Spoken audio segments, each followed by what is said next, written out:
Hi, I'm Joe Jansen, and welcome to Session 3 of Life Planning. I want to just give you a little review of where we've been over the last two sessions. If you've been with us, we looked at writing out a mission statement and just the importance of that. Remember, we talked about envisioning yourself at your 80th birthday and what you would like people to say about you, and a way of helping you to develop that mission statement. And then looking at the roles that you play in life, that the mission will be worked out through the roles that you play in life, and designing your life through the roles helps keep balance in life.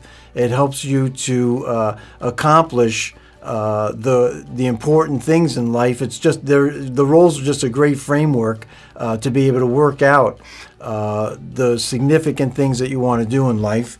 Then we talked about the question of what's the one thing you can do in each role that will have the greatest impact. Like if you were to rate your roles from 1 to 10, and you came up with as a husband, if I came up with 6. The question would be, what do I need to do to raise that 2 points? That's another great way to do that, to do the roles. And then we talked about the big rocks, getting the big rocks onto our calendar. What's the most important things? And the important things, we looked at that time management matrix with the 4 quadrants on how to figure out what is the most important things. And we looked at things that are important, not urgent. That quadrant 2 being the place where we want to spend a lot of our time. We're not going to spend all of our time there, but we're going to spend a majority of our time doing quadrant 2 activities. Those are going to be the big rocks that we're going to want to get on our calendar. Then we talked about doing a review, first a weekly planning time, and then daily reviews and weekly reviews. This week, this session, what I want to do is talk to you about releasing the brakes, to be able to really excel, to really move forward, to feel like some of the things that drag us. Because I know I had this. I had a mission statement. I have my roles. I'm still doing these things, but there's been times when I feel like something's weighing me down.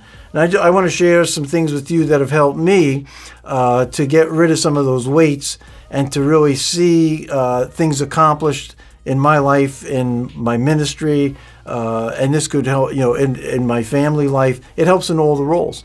And so let's look at some of these things. The first one, which we've talked about already, but is do the 25-20.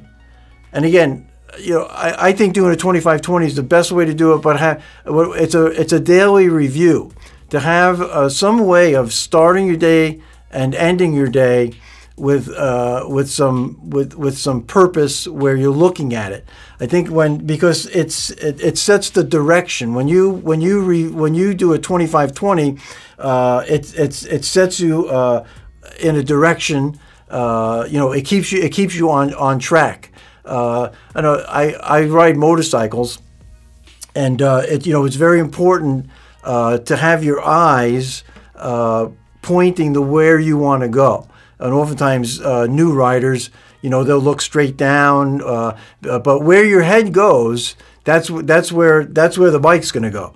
And so where you want to go is where you're going to point your head and your eyes in that direction. And starting your day off is kind of like that. It's kind of setting your head and your eyes. I'm going in this direction, and it keeps you on track, so that you're not drifting during the day, because it's easy to drift. There's lots of shiny things out there, especially with our phones nowadays. There's so many shiny things on that phone, so many shiny things on social media that can get our attention.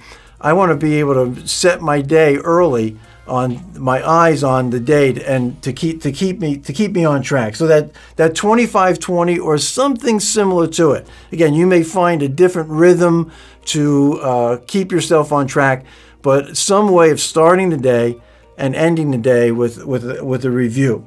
The second one is to leverage your strengths. I know there's been times when, even people, good-meaning people have pointed out some of my weaknesses, and you need to do something about the weakness.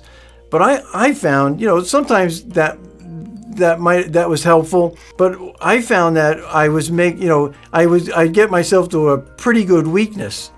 Well, why do I want to just have a pretty good weakness and fair strengths? Why not have excellent strengths and kind of minimize your weaknesses, but spend most of your time on what God put in you for strengths, for giftings, for calling? Because often, when weaknesses are they discourage us, they take energy out of us. And I'm not saying we ignore certain things, but I want to spend most of my time leveraging the strength. How do I get something done, something accomplished, using my strengths, using what God gave me to get those things accomplished? So again, that's great, because also strengths, I think, they play into our vision, the preferred future. And whenever the Holy Spirit breathes into us that preferred future, that vision, that change that's happening, that again, it causes advancement, because the energy of the Holy Spirit and the creativity of the Holy Spirit pours into us, and we're able to grow, we're able to get things done. And that's why I like to grow in my gifts and concentrate more on my gifts than I do on my weaknesses. I think you'll find the same. If you leverage your strengths and take time to develop strengths, and take time, even spiritual gifts. Sometimes people think spiritual gifts, God just allows you to be your best at them with no preparation, no practice, no mentoring, no coaching. But if you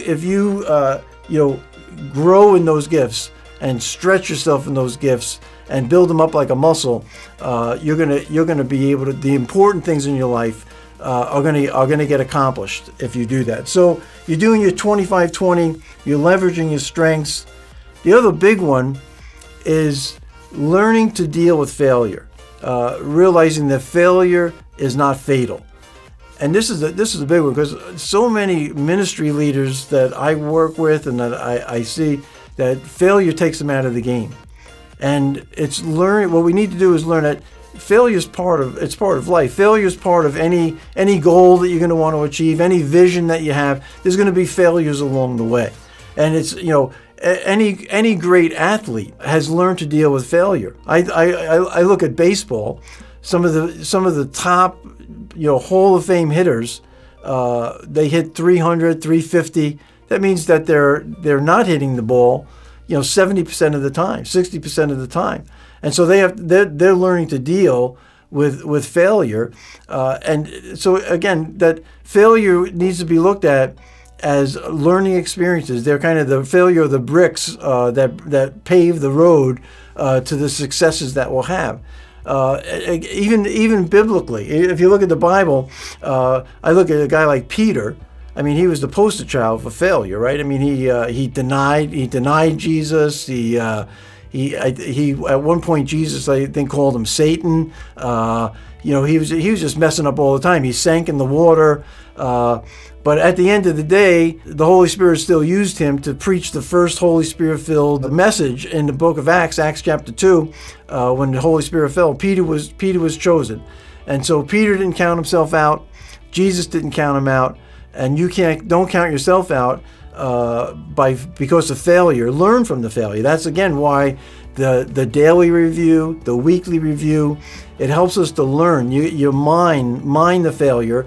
Also, having some people in your life to help you with those things will help you to learn from the failure. And actually, failure can really be something that will propel you forward in the things that you're going after. The fourth thing is to build a plan for getting back on track, which this has to do with failure. If I'm trying to develop a new habit, it's a good thing to have.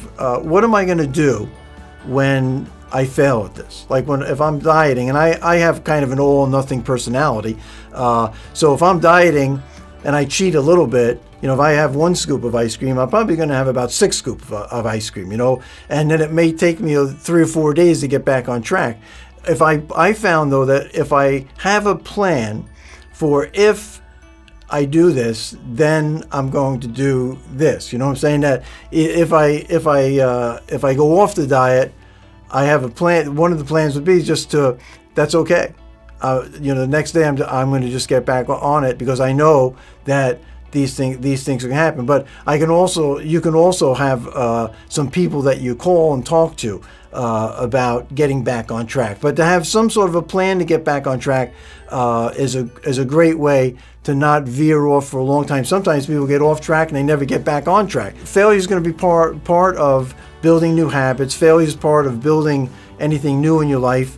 And so having that plan to get back on track, and maybe even when you're thinking about building a life plan, and doing some of the things that we're talking about here, looking at your roles and getting goals, the big rocks to put on that calendar, you may start off real excited, but then get off track. And maybe for a couple of days you don't do it. Sometimes you never get back to it. But if you can develop a plan for when I don't get back on track, how will I get back on track, you're much more likely to get back on track. So to release the brakes, we're doing the 25-20, some sort of evaluation and planning. We're leveraging our strengths. We're looking at failure as learning opportunities. Failure is not fatal. And with that, we're building a plan for when failure happens, how do I get back on track? The fifth one is to have written goals. And again, we've talked about this already, but make sure that you write down your goals, because research has shown, because I know, again, when I first looked at some of this stuff, I thought, well, I've got goals that are in my head, but it doesn't work as well. Research has shown, there's been some colleges that have done research on this. When you write down a goal, you're much more likely to achieve that goal. I think it's I can't remember the exact number, but much more likely. In fact, having that written goal, because again, it gets you on track. When you put it on the calendar, there's that personal commitment. So writing it out and getting it on the calendar makes it much more likely. So if you want to release the brakes, get some goals written. You're looking at your roles. You're writing some goals, those quadrant 2 goals. Those are the big rocks.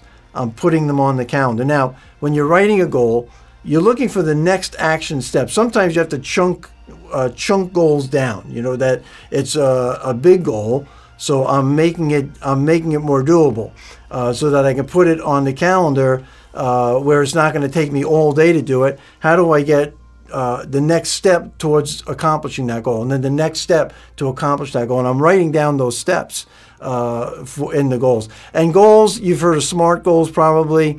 I would simplify things and just say a goal should be something that's measurable and something that's time sensitive. I can measure it, and I can say I'm going to have this done by then. And when you write that goal down, you're making it much more likely that you're going to get that goal accomplished. And then the last one, which goes along with goal keeping, that also helps tremendously in proven research, that if you want to get things accomplished, if you want to bring change and growth into your life, one of the best ways to do that is with coaching, is to find somebody to help you get to where you want to go. I've just recently, the last 3 years, been trained in coaching. I've gotten coached. I'm being coached right now. And again, research has shown that it's one of the #1 ways to accomplish goals. The #1 ways to bring change into your life is to have somebody that kind of is a thinking partner with you to help you be able to get where you want to go. And I found coaching to be like a learning partner. A coach is somebody who's going to bring support to you, encouragement to you, and some accountability, some healthy accountability into life. And when you have support, encouragement, and accountability from another person, it's just amazing how goals get accomplished. I'm in a coaching group right now where every week I have to tell them 2 or 3 goals that I'm going to accomplish. I'm going to do these things, and it's amazing. We tell them on Monday. And on Thursday, we have to give a report in a group meeting. We have to give a report on how it's going. Are we accomplishing it? It's amazing how motivating that is. And it's not in a negative way, because we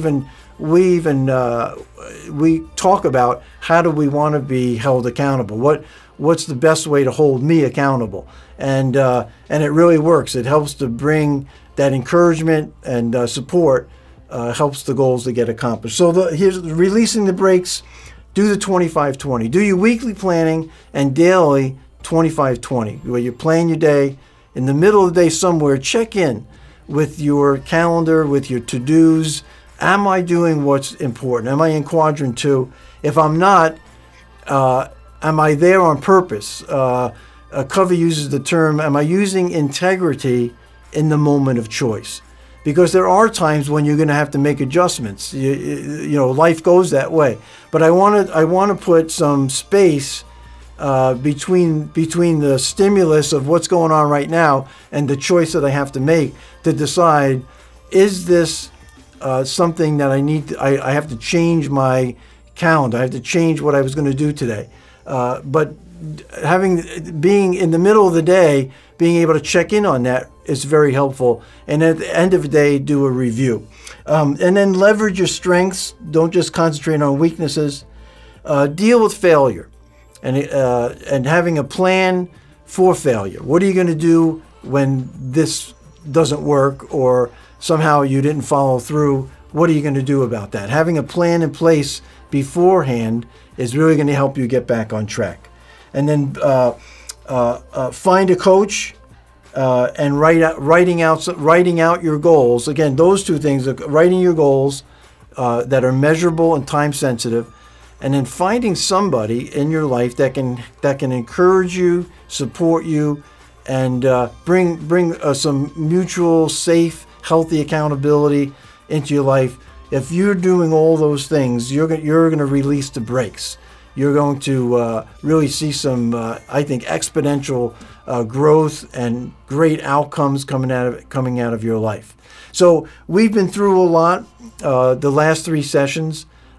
Just in way of review, you know, we talked about the mission statement, which is, you know, that purpose statement. It's the legacy. What's going to be your story at the end of your life? What's your story? And again, it's not written in stone, because some people push back on writing something like this out because they think, well, that's defining me. But no, it's something that the Holy Spirit and other people can give you advice on and change different. You know, I'm later in life now, my mission has changed a little bit, and some of my roles changed. So, but writing out that mission statement, getting that purpose, and then writing out your roles. What roles do you play? Now, again, I didn't mention this in the beginning, but you probably only want to concentrate on 5 to 7 roles, because if you get too many, it gets too complicated.